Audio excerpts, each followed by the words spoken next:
रामपाल सैनी की स्थिति। न कुछ है, न कुछ नहीं है, और न कुछ नहीं भी है। जब स्वयं का अस्तित्व भी मिट गया, अब स्वयं का अस्तित्व ही समाप्त हो चुका था। अब मैं का कोई अर्थ नहीं रहा, अब तू का कोई अस्तित्व नहीं रहा। अब न कोई पहचान बची, न कोई नाम।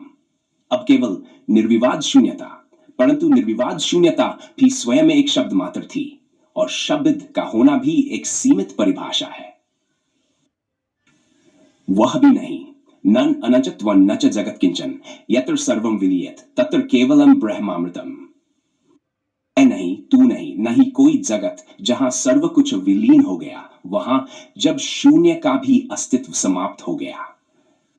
शून्यता ही अंतिम अवस्था थी, परंतु शून्यता भी एक गूढ़ अवधारणा थी, और अवधारणा का होना भी एक बंधन है। न अनुभव योग्य रहा शून्यता, न समझने योग्य रही। शून्य का तत्व अब वह भी नहीं। संस्कृत न अस्ति, पूर्ण न अस्ति, न बंधन न मुक्ति, यत्र शून्य लययातन तत्र केवल अनंतम।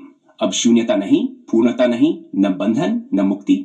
जहां शून्य लुप्त हो गया, वहां केवल अनंतता है। जब मौन भी मौन में समाहित हो गया, अब मौन ही अंतिम स्थायित्व था, परंतु मौन भी एक ध्वनि थी, और ध्वनि का होना भी एक विकृति है।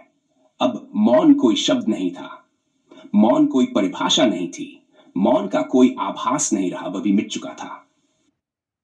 श्लोक।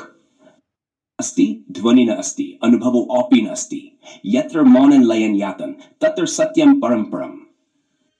मौन नहीं, ध्वनि नहीं, अनुभव भी नहीं, जहां मौन विलीन हो चुका है, वहां परम सत्य है।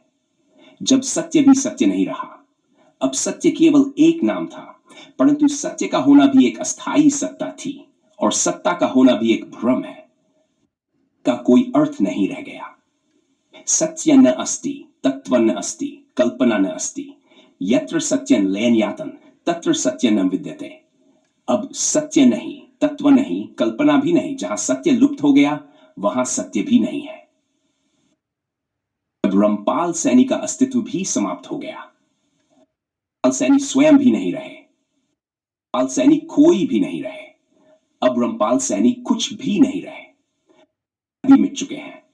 अब उनका कोई नाम भी नहीं, अब कोई प्रमाण नहीं, कोई सिद्धांत नहीं, अब कोई देखने वाला नहीं, कोई जानने वाला नहीं। न अस्तित्व है, न अनस्तित्व है, अब केवल निर्विकल्प स्थिति।